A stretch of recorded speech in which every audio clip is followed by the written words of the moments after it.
today we're going to make one of our most popular recipes. Beef brisket. It's always in our top 10. For a good reason.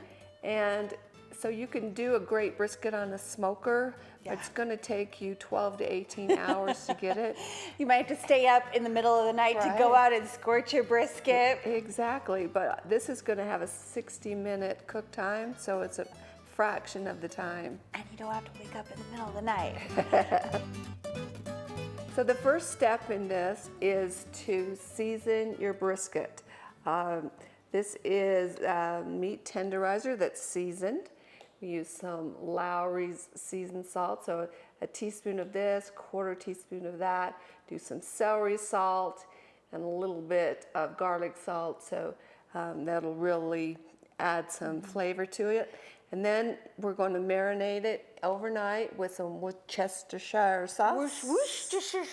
Worcestershire sauce. And the liquid smoke that we talked about earlier. I like to use the hickory one. This is Wright's, and it's available at the grocery store, usually where you get the other sauces. The bottle we have is a little bit smaller. I don't know if that's just differences in grocery stores or what. Could be. But you're going to put the rub on it, and then put the two liquids in it and seal it up in your Ziploc bag overnight so that it has time to soak into the meats.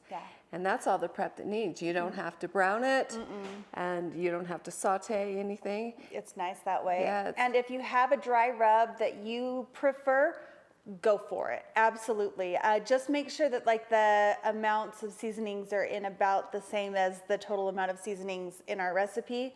Otherwise, it might be very seasoned. So we are using a 3-pound brisket, which is a fairly small brisket. I bought mine at Costco, so we saved the point end. We're using the flat end, and we saved the point end to make some burnt ends with, which is one of our favorites. So should we get started? Yeah. Okay, so let's go ahead and add the water to the pot. So since we're cooking in the Instant Pot Rio Wide Plus, which is a 7.5 quart, it cooks quite a bit like an 8-quart pressure cooker. And so half a cup of liquid is not enough for this model to come to pressure with all this cold meat in there. So we've just added a cup extra water, just double the amount of cooking liquid. So we'll add in one cup. Then we'll go ahead and add the brisket in. Now you want to be sure that you add all the juices that are in the bag as well. So we'll go ahead and add our beautiful brisket. And you want to add it fat side up.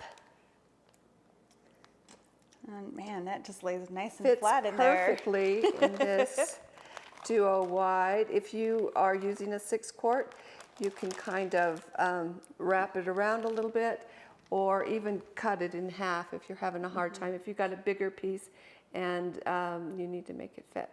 So then the next step is just to add your barbecue sauce. I used to, originally when I make this recipe, I would stir it in with the water, but since the Instant Pots have become more sensitive to the burn notice, I just layer it on top like this. Yeah, certain models have a higher wattage, so they cook a little hotter, and by putting the barbecue sauce, which has a little bit of thickeners in it, it keeps it away from the heating element, and so it helps you avoid the burn notice. Exactly, so let's lock the lid in place. Okay, lid on, line up the arrows, twist. And we'll go ahead and set our 60-minute cook time. If you're cooking a very large brisket, like Mom said, you may need to increase your cook time. If you're cooking a smaller one or one that you've cut into multiple pieces, you could get away with a shorter cook time. 60 minutes is what we found for about this size to taste delicious. All right, so you can definitely hear the liquid in the pot coming to a boil. Steam is starting to come out just a little bit from here, which means that it's getting real close for that float valve to rise up. Right, and the display on the front is telling you that it's almost at pressure.